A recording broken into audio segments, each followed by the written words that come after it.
for watching. We've done the Ellison preschool scenario, and we are Lindsay, Stephanie, Carolina, and So.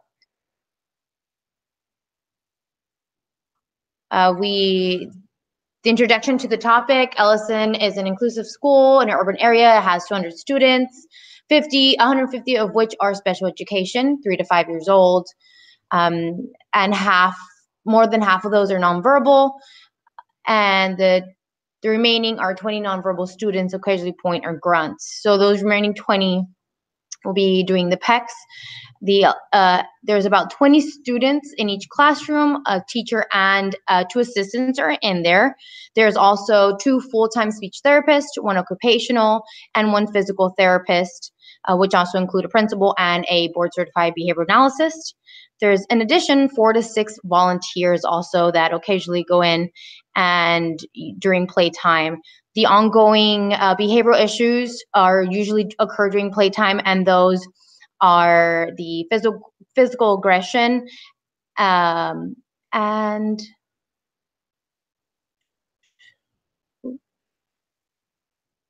sorry, I forgot the 2 behaviors that we did.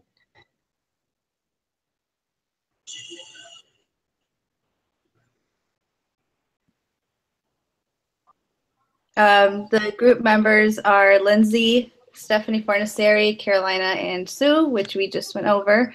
Now we'll be going over the ABA guideline. So the overview of research. Children with autism tend to engage in problem behaviors due to their lack of functional communication skills, which can interfere with the acquisition of new skills. Functional communication training is an intervention commonly used in applied behavior analysis, which focuses on reducing maladaptive behaviors by teaching functional communication. According to Tiger and colleagues, FCT is based on principles of differential reinforcement of alternative behavior, which means an alternative behavior such as requesting by pointing is reinforced while the problem behavior is ignored. There are various typographies of FCT that can be utilized. For example, vocal commands, pointing, American Sign Language, and picture exchange communication system, which is the intervention of focus. Various studies have been conducted that show the effectiveness of FCT. For example, Carr and Durand implemented FCT with 4 children, which resulted in a decrease in problem behaviors and an increase in the use of MANs. FCT is also an effective intervention for adults with developmental disabilities. For example, Shazan and colleagues implemented FCT with 3 adults and found that FCT was effective in decreasing problem behaviors while increasing functional communication skills. FCT is an effective intervention that teaches individuals functional communication that serves the same function as the problem behavior. In other words, the individual will have no need to engage in the problem behavior.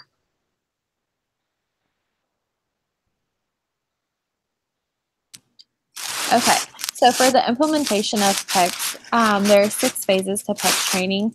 The first one being that the teacher, or what they're called is communication partners, they're helping teach the learner to request an item using the PECs card provided.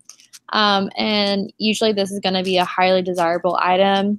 The example I use is M&Ms. So for this first phase, you need 2 people to help implement it. One person will sit behind the learner and physically prompt them to hand the PECs card to the communication partner. And once the PECs card is handed off, the teacher or communication partner will reinforce with the M&Ms on the card. So to master out this phase, the learner will independently be handing the card to their communication partner, and then they can be moved on to phase 2 of PECs. So phase 2, they will be given a PECs book, and there will be more pictures for them to communicate with, and they will start traveling to their book and to their communication partner. And with them traveling, they'll be traveling about 4 to 6 feet, just so they can like generalize and things of that nature. So they will be able to request more items, and they will also have the second person prompt if needed. The second person prompt can just kind of point them in the direction of their communication partner. So phase 3 will be discrimination training. So phase 3A of PECS training, they will have a highly preferred item versus a non-preferred item. And they will pick which one they want, and you will give them the item they requested. So in the example I provided in the guideline, they will have like a picture of M&Ms and they'll have a picture of a stapler. So if they give you the card for M&Ms, you'll provide them M&Ms, and if they give you a picture of a stapler, you'll give them the stapler. So this will help them learn how to discriminate against what they want and what they don't want. So phase 3B is a preferred item versus a preferred item. And so whenever you're doing this, you will have both items present and you will say, okay, get it, or something along those lines. And the child needs to pick the right item, and it'd be the item that they requested. If they don't get the item that they requested, you will do an error correction and do it over. So once they have that phase mastered out, they'll go to phase 4. And this is learning how to use simple sentences. This is typically I want. So how you start prompting this is you will have the I want on the Velcro strip, and they will grab another item, and then they need to hand you the Velcro strip and point to I want and then the item that they requested. And at the time, the teacher will also say, like, they'll read the sentence saying I want and the item requested. So the prompts in this phase and all phases before this, they need to be faded back whenever possible, and the learner needs to be doing as much as possible in order to help them become more independent with their communication. So phase 5 is the communication partner asking, what do you want? And the learner needs to be requesting independently using I want. So the I want card will be put on the front of their textbook, and they need to be grabbing I want and the item that they requested each time. So the mastery criteria is that they do not require any prompts for requesting. Phase 6 of PECS is called commenting in response to a question. And so in this phase, we will introduce a card that says I see on it. And the I see card will be at the top of the Velcro, and the teacher will have an item and say, what do you see? And the learner will be prompted to pick up and place I see on the Velcro strip, and then the correct response at the end of their strip. So yeah, that is the 6 phases of PECS.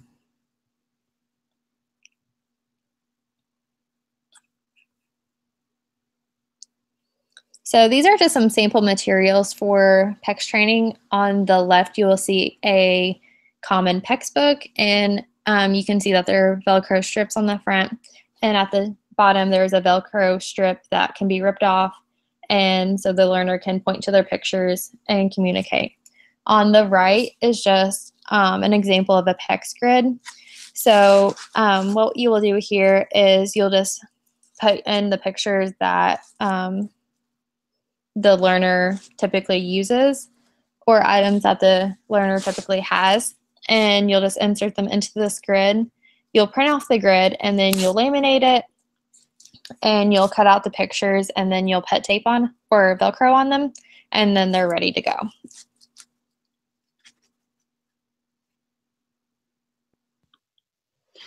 How to determine success.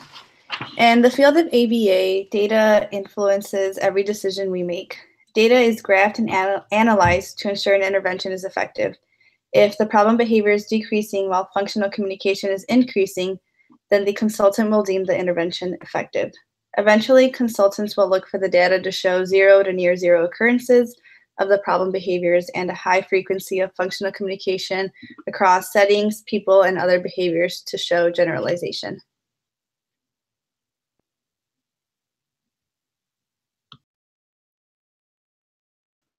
So now we are going into our school-wide implementation plan. So why there is a need for change. Allison Preschool has been having difficulties with teaching the students appropriate social interactions. This is what arises the problem behaviors that we've talked about previously. The school is also lacking in staff to help implement these new interventions for the students who are nonverbal. So utilizing PECs and other communication methods will create more opportunities for these students to practice engaging in appropriate conversations with one another, and thus reducing maladaptive behaviors.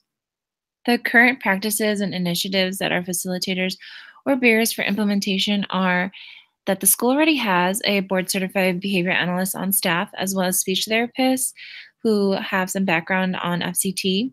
Some barriers to implementation are the lack of training for the rest of the school staff, the nonverbal students who are not utilizing any type of communication method, and more school staff is also required to implement these new interventions on FCT and social interactions. Now I'll be going over the capacity of Allison Preschool to deliver this intervention. The Allison Preschool has a teacher and 2 assistants for each classroom. They have reported that they have 2 speech therapists, 1 occupational therapist, and 1 physical therapist on staff, as well as 4 to 6 daily volunteers. PECS has already been utilized for some of the students who lack vocal communication. Allison Preschool is capable of implementing the PECS program during playtime for the group of students who have been observed to engage in tantrums and physical aggression. The classrooms have 8 to 12 students, and there are 3 educators in each classroom. The BCBA and teachers have identified the times and individuals who will be implementing the PECS programs with the students who engage in the problem behaviors. Functional communication training will be implemented as a Tier 2 intervention, which means it's a small group intervention. A small group of students have been identified as students who engage in tantrums and physical aggression during playtime due to lack of functional communication and social interaction. Although the PECS program was created to be implemented in the same manner for all students involved, individual progress will be monitored and changes will be made based on the individual's needs, which means that FCT can also be implemented as a Tier 3 intervention, meaning an individual intervention.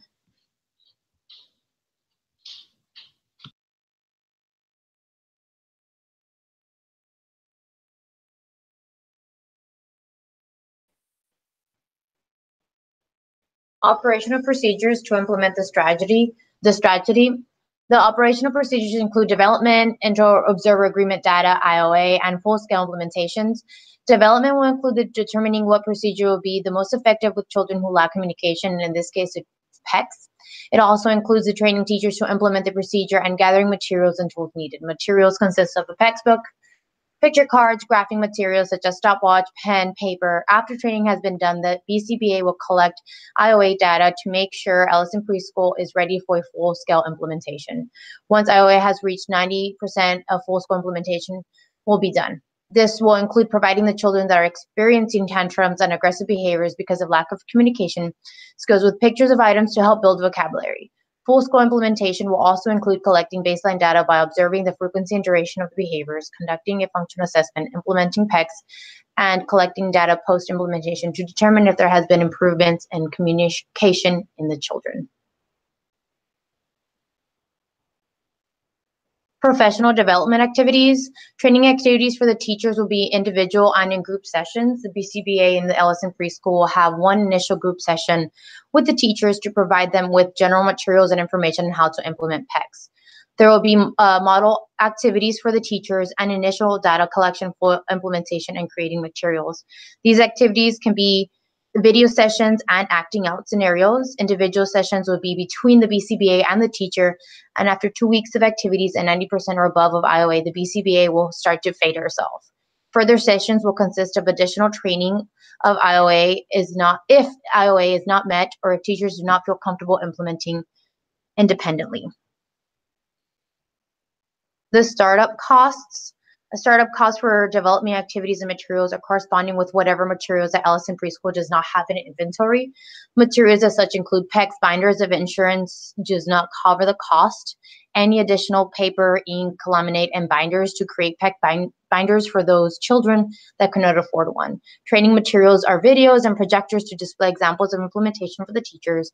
These costs can add up to $40 per child, bringing the total to about $6,000 if each student is not covered by insurance. New staff will not be needed for the full-scale implementation, so there will be no additional salary costs since training will be done during school hours. Parent and community involvement. Parents will be involved in the implementation of PECs, so it can have a greater advantage for having generalization throughout all settings and environments. They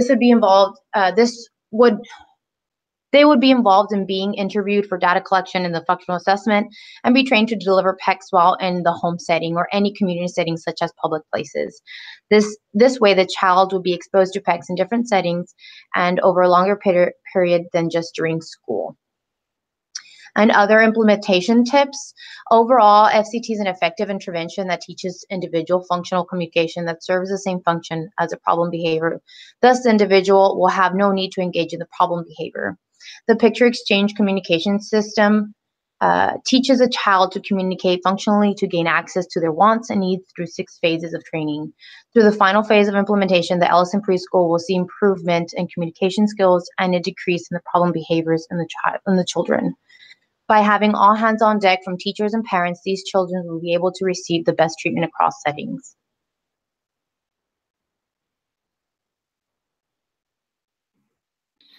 Functional communication training will be implemented in the school to teach the staff to use picture exchange communication systems for the nonverbal students. PECS is an alternative tool of communication for people with little to no communication skills, which uses pictures instead of verbal language. In order to determine the success of interventions, data must be collected every day for the duration of the playtime for each classroom. MANs are going to be recorded.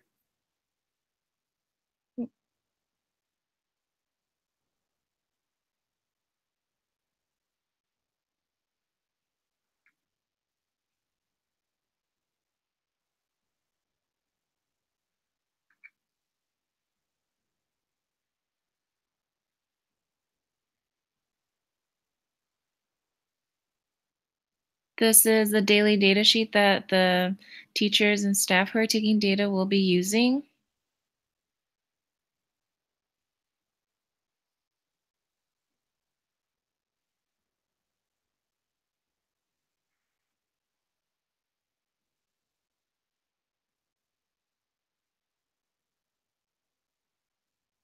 The MANs that will be recorded, where we'll be using frequency. The number of MANs will be determined from the use of PECs. If the student imitates modeling of using PECs without a prompt, the plus sign will be marked on the data sheet that we just showed. If the student imitates modeling using PECs with the use of one or more prompts, the negative sign on the data sheet will be marked. Each time a student uses PECs to initiate a spontaneous interaction with another student, a frequency count will be tallied that will be marked on the data sheet that we just showed.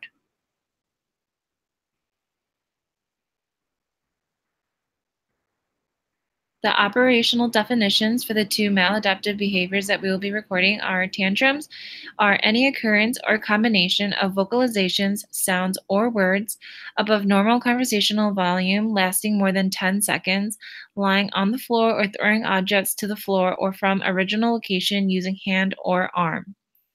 Operational definition for physical aggression is any instance in which a student hits a peer with an open palm or closed fist, kicks, bites, scratches with fingernails, or pulls a peer's hair. Instances in which any body part is targeted will be counted as an occurrence. Each instance will be counted as one occurrence. For example, if the student hits a peer on the leg, lifts his hand, and hits the peer on the head, this will be counted as 2 separate occurrences. The data collection methods. For tantrums, if the duration of a tantrum is under 30 seconds, the frequency count will be tallied. If a tantrum occurs for more than 30 seconds, duration data will be collected. We start the timer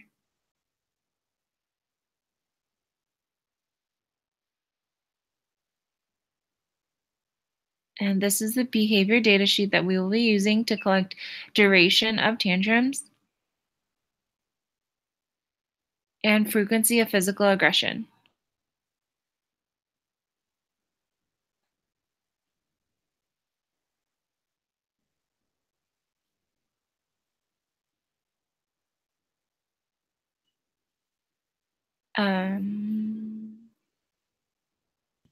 This is just the next few slides are just the references we use to for all the information we just talked about.